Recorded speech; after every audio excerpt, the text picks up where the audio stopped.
BJP या BJP समर्थित दलों की सरकार है।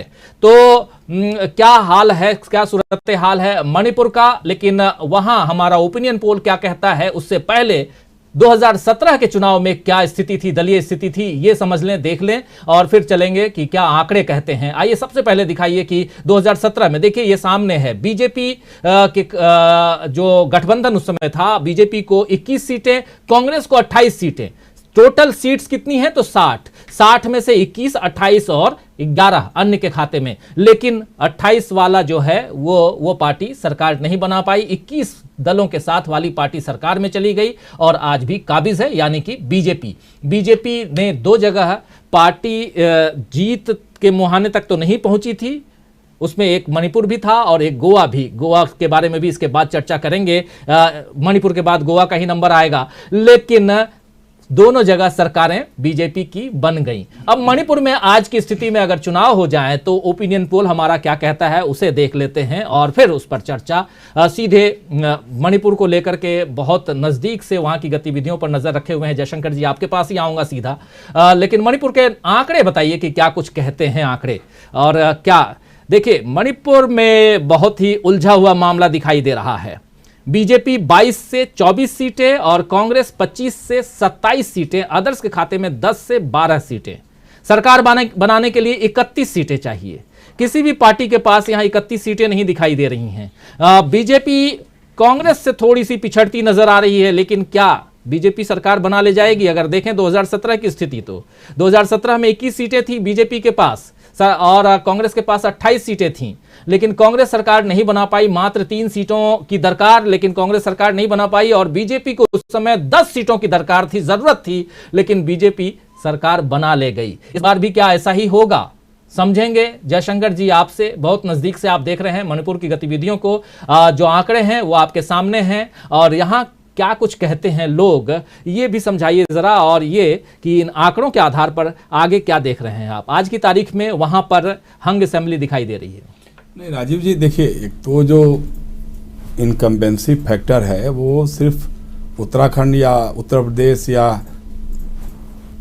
गोवा या मणिपुर में, पंजाब में नहीं है, सब जगहों पे, सारे राज्यों में है। एक तरह से राष्ट्रीय स्तर पे है। जो 7 सालों की गवर्नेंस रही है मोदी जी की, या 5 सालों की, 4.25 साल की जो राज्य की सरकार है, वहाँ एन बीरेन सिंह की सरकार है, उससे लोग तंग और तबाह हैं। और लेकिन ये है कि वहाँ भाजपा है, भाजपा के पास हेमंत बिस्व शर्मा जैसा एक नेता है जो आसाम का मुख्यमंत्री है। मुख्यमंत्री जब नहीं थे वो, तब भी वो सब जगह तोड़ फोड़ करके अपनी सरकार बनवा लेते थे, चाहे मेघालय में हो, अरुणाचल में हो, मिजोरम में घुमा फिरा करके हो। तो वो हेमंत बिस्व शर्मा वहाँ पे हैं। दूसरा यह है कि जो नकारात्मक रुझान है जनता का, मतदाताओं का, उसको कांग्रेस के लोग एक्सप्लॉइट नहीं कर पा रहे हैं। कांग्रेस जैसे लग ही नहीं रहा कि वहाँ कोई नेतृत्व, मतलब वहाँ नेतृत्व तो है, इबोबी सिंह है, पूर्व मुख्यमंत्री हैं, वो काफ़ी लोकप्रिय मुख्यमंत्री रहे हैं अपने ज़माने में वो। लेकिन कांग्रेस का जो हाई कमान है दिल्ली से जो है, अभी तक कुछ कोई, अभी जैसे हमारी बात आज ही हो रही थी, एक वहाँ के वरिष्ठ पत्रकार हैं, बता रहे थे कि साहब जेपी नड्डा अभी वहाँ से रैली करके लौटे हैं। संबित पात्रा को बना दिया है, हालांकि संबित पात्रा जहाँ रहेंगे वहाँ अपनी कुपात्रता ही साबित करेंगे, लेकिन फिर भी उनको वहाँ का पर्यवेक्षक बना दिया है। तो वो वहाँ जाके जमे हुए हैं, मणिपुर इम्फाल में जमे हुए हैं। लेकिन कांग्रेस की तरफ से कोई भी अभी तक वहाँ उस जंग से मोर्चेबंदी नहीं हो रही है। तो ये जो आप हमारे आंकड़े जो दिखाई दे रहे हैं, ये आंकड़े और अधिक बढ़ सकते थे, कांग्रेस के पक्ष में और रुझान बन सकते थे। लेकिन चूंकि कांग्रेस वहाँ उस ढंग से लड़ने के अभी तक स्थिति में आई नहीं। हो सकता है कि आने वाले 2-4-10 दिनों में कुछ स्थितियां बदले, लोग जा करके। नाराजगी का आलम यह है कि अभी देखिए, बता रहे थे हमारे एक मित्र कि वहाँ हाईवोक कॉन्स्टिट्यूएंसी है, वहाँ पे कांग्रेस के एक नेता की हत्या भाजपा के विधायक के लोगों ने कर दी। उसमें भाजपा के विधायक के भाई की गिरफ्तारी हुई है, 6 और लोगों की गिरफ्तारी हुई है। वहाँ जनता एकदम क्रोधित होकर, आक्रोशित होकर के सड़कों पर उतर आई है।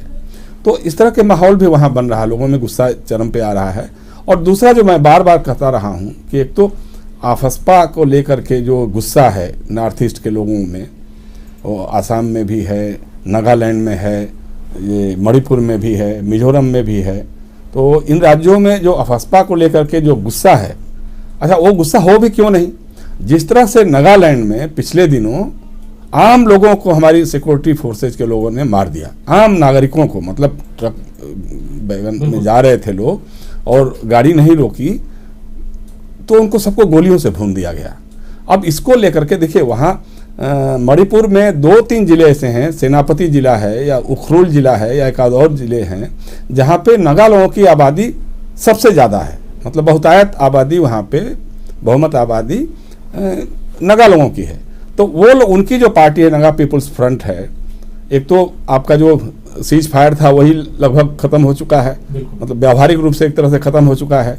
तो जो वो पिछली बार सरकार बनाने में बहुत बड़ी भूमिका नगा पीपुल्स फ्रंट के लोगों ने निभाई थी बीजेपी के साथ मिलकर के सरकार बनाने में, वो नगा पीपुल्स फ्रंट के लोग इस समय एकदम केंद्र और कांग्रेस की जो राज्य सरकार है उसके खिलाफ हैं, बीजेपी के, मतलब बीजेपी के जो सरकार है वहाँ पे मणिपुर में उसके एकदम खिलाफ है। नागालैंड की इबोबी सिंह सरकार, अरे नागालैंड की जो सरकार है नेफ्यू रियो की, जो उनकी अपनी क्षेत्रीय पार्टी की है, हालांकि वो केंद्रीय स्तर पे वो एनडीए के साथ रहे हैं, लेकिन वो भी अब खिलाफ होकर के आ गए हैं मैदान में। वो भी कह रहे हैं कि अफस्पा को तत्काल हटाना होगा, नहीं तो यहाँ के लोग बगावत कर सकते हैं। तो ये स्थितियाँ इतनी भयानक हो चुकी हैं। और यहीं पे अपने मणिपुर के इलाकों में ही जो हमारे सेना के जवान की हत्या हो गई थी, आतंकवादियों ने कर दी थी, वो नगा लोगों का ही ये था। तो उस इलाके में हुई थी जो म्यांमार से लगने वाला हमारा इलाका है। तो ये सारे इशूज हैं वहाँ। लेकिन इसके अलावा जैसे महंगाई चरम पर है, अब ऐसा नहीं है कि पेट्रोल और डीजल अगर हमको दिल्ली में 100 रुपये के आसपास मिल रहा है, बम्बई में 110 या 20 रुपये मिले तो मणिपुर में 50 या 60 रुपये मिल रहा है, ऐसा नहीं है। वहाँ पर भी वही है, रसोई गैस के दाम वहीं पे हैं, डीजल और पेट्रोल का दाम वही है। बेरोजगारी का जो आंकड़े हैं वो मणिपुर में भी वही है। आपने 4.25 साल के शासन में भी मणिपुर के नौजवानों को रोजगार तो दिया नहीं। तो बेरोजगारी का आलम चरम पे है, भ्रष्टाचार में कोई कमी नहीं है, क्योंकि जब जितना खर्च होता है, जितनी योजनाएं जाती हैं, तो उसका बंटवारा भी उसी ढंग से होता है। तो एक कुल मिलाकर के जो एक माहौल तो नकारात्मक बन रहा है, भाजपा के खिलाफ बन रहा है।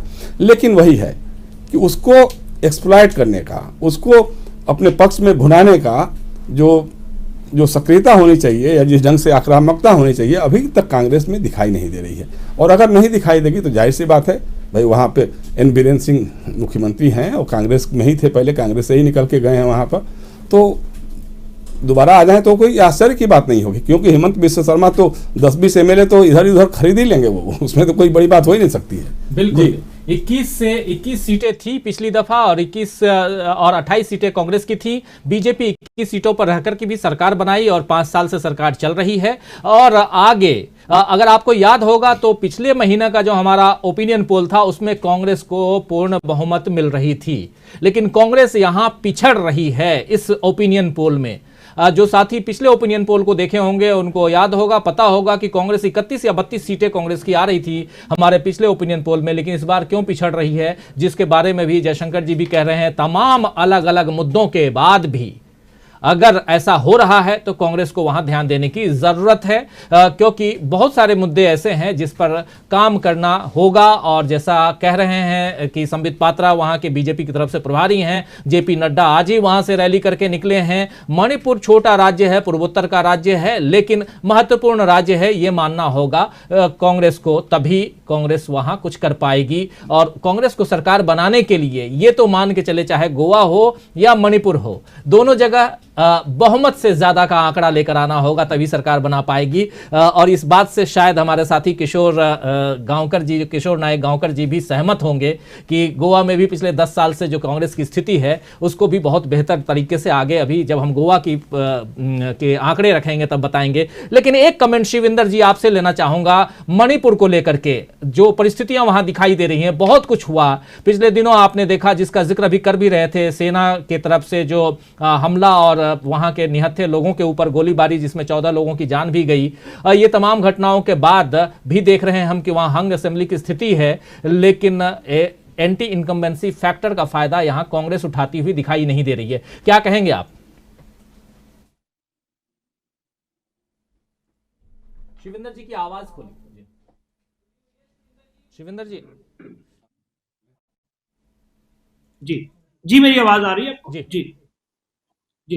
अच्छा, मेरा मानना ये है कि देखो, जो पिछले समय में जो ये घटना हुई थी और इन राज्यों में आवाज उठने लगी लगी थी कि अफसफा जैसे कानून के बारे में विचार हो, मुझे लगता है कि उसका फर्क पड़ेगा, कहीं ना कहीं तो दिखेगा।